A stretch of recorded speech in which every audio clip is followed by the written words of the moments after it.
Israel. So over this way, we want to all have a look at you.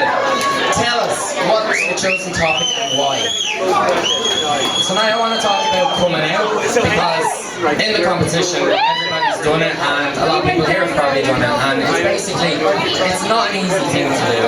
It's scary, it can affect your confidence, but once that happens, everybody feels more confident. It's like you've nothing to hide anymore. And basically, the message I want to put across there is, when you come out, a lot of people think people are going to change who they are, but it's not. You're telling someone a secret, basically. You're not changing as a person. You still are who you are.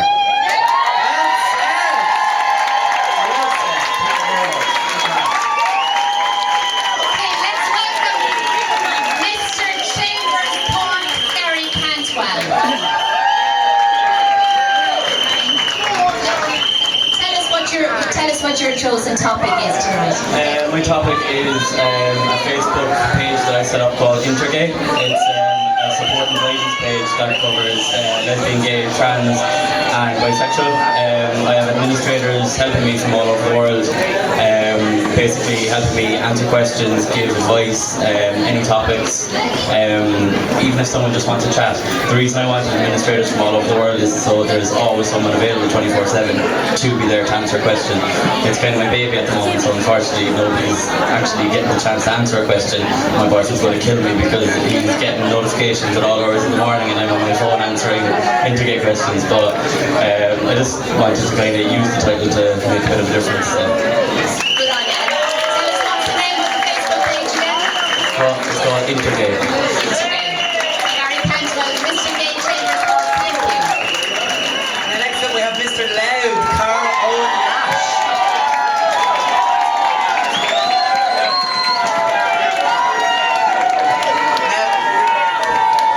Now, remember, this is the first time for a lot of people up here, so let's give them their moment. Carl, what's your topic? HIV/AIDS. My friend got diagnosed 2 years ago with the virus, and I just want people to understand that it doesn't just affect one person, it can affect the whole economy. And them having to deal with it.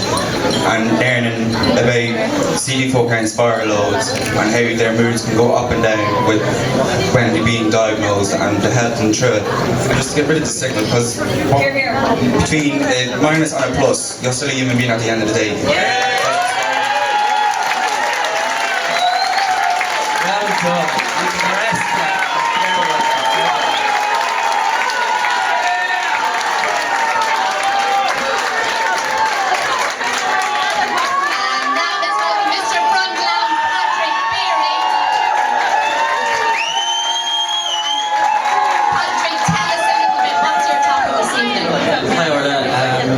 I just basically wanted to say, the first thing I wanted to say was it's really nice to see everybody out tonight supporting all the contestants. It's actually quite shocking to think that, you know, we probably couldn't do something like this 20 years ago because it was illegal to be gay in Ireland. I think that we have a lot of inspirational people in our community that have challenged the status quo and allowed us to move forward, I suppose, where we are in society today. People like Senator David Norris, who took a case against the state. He was led by our former president, Gary Robinson. People like Senator Catherine Zappoli and her wife, Dr. Alan also took a case against the state after same-sex marriage recognised. And finally, Lydia Foy, who took a case against the state 16 years later, she's still battling for her cause. She's a member of the transgender community.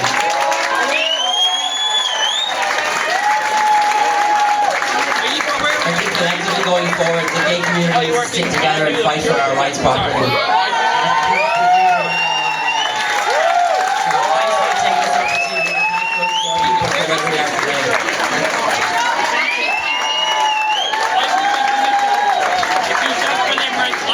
Now it's time for Mr. Emerald Warriors Barry Redmond. Hi Barry, how you doing? So talk to us. My topic is the adoption of gay people being able to adopt children. I myself am adopted and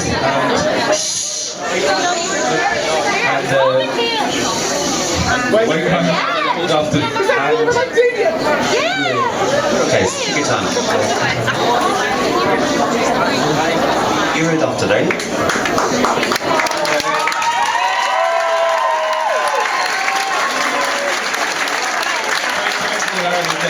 People are unable to adopt a child due to not being able to get married.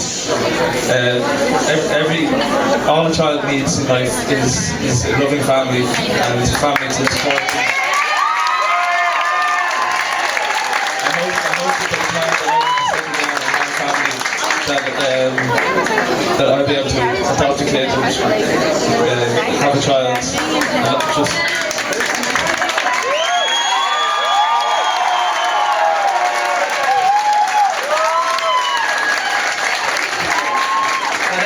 Well said. Thank you, Barry. Let's welcome Mr. Limerick, Colin Paul.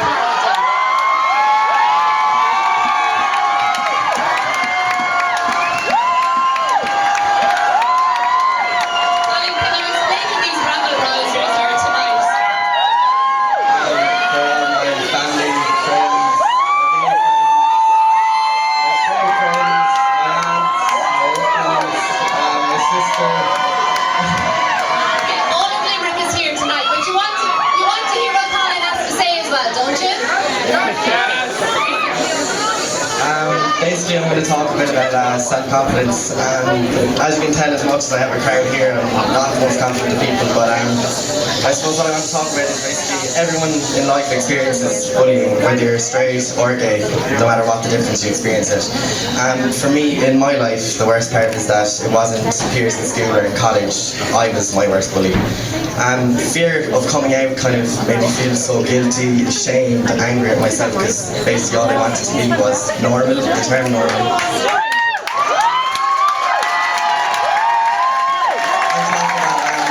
I answered this question here, we all had a questionnaire coming into this competition, and we were asked the 10 things that we want to achieve in the next 10 years, and I wrote in that I wanted to meet the love of my life, have a PhD in counselling psychology, and that I could get married the same way as my mum and dad.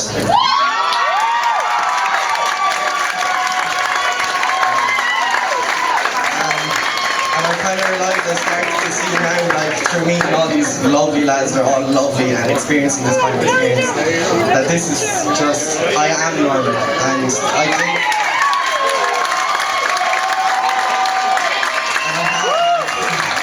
and I have the love of my life, and it's been,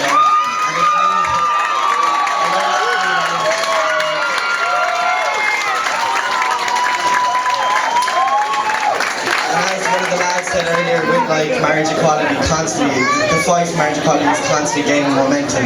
So who knows? So all I want to say to anyone dealing with like their struggle with sexuality and their confidence through it is that accept no one's definition of your life and define yourself. I'm defining mine now.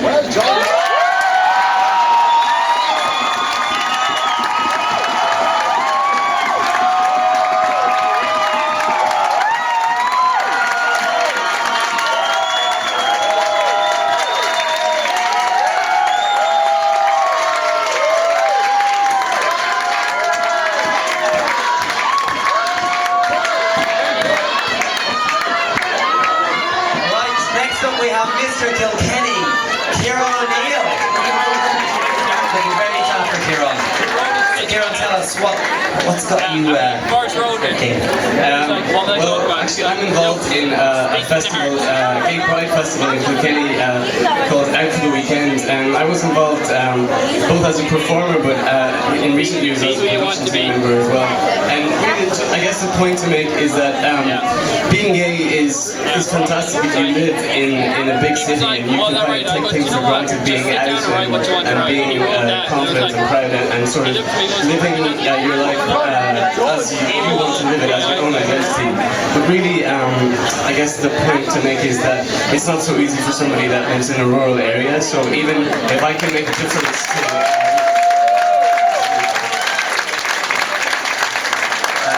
so I guess the point is that I would have, like, all these guys standing behind me have been amazing role models to me, so if I could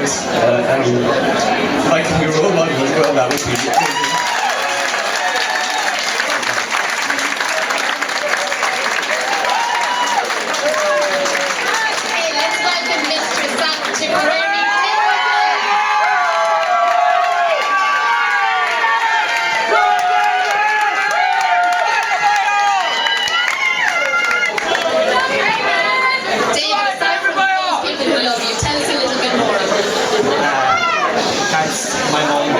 and my aunt and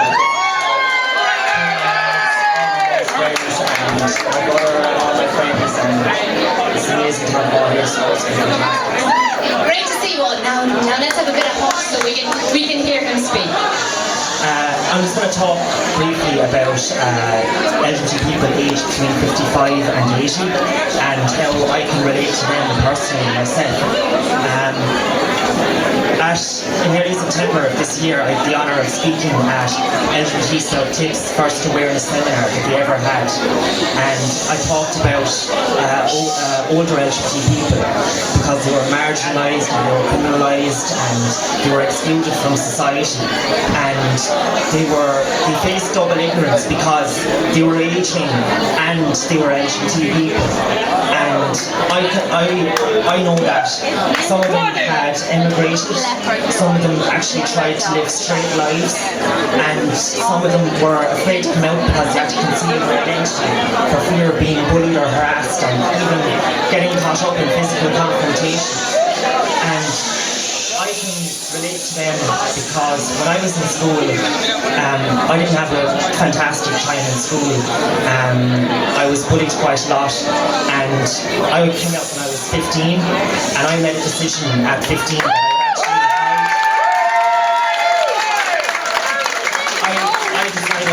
I decided at 15 that I would hide who I was because I was afraid that if I came out when I was in school that the slagging would get worse and the intimidation would get worse. I didn't want to get caught up in confrontations. So I actually became quite silenced for 3 years till I eventually came out at 18. And all I want to say is, don't be who you want to be. Don't not be who you want to be, regardless of what it is. If I was to say something to someone who's my age, who was in school or whatever, I would tell them to trust in their friends and to trust in all their family, because if your family and friends really love you, they will stand behind you.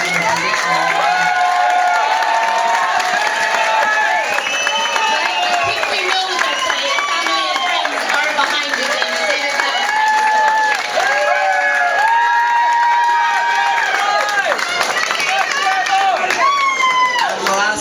For this bunch was certainly no means least.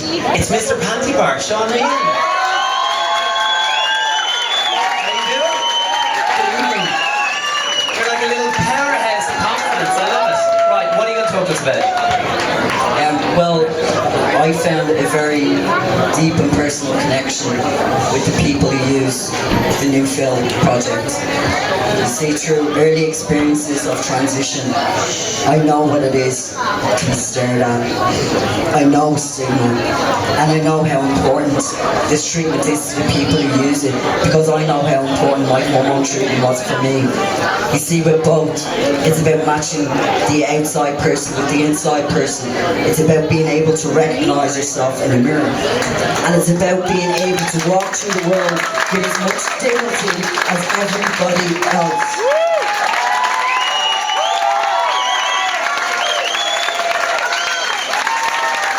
Every single person in this room right now may have changed the lives of so many, and I would really like it if you gave yourselves a round of applause.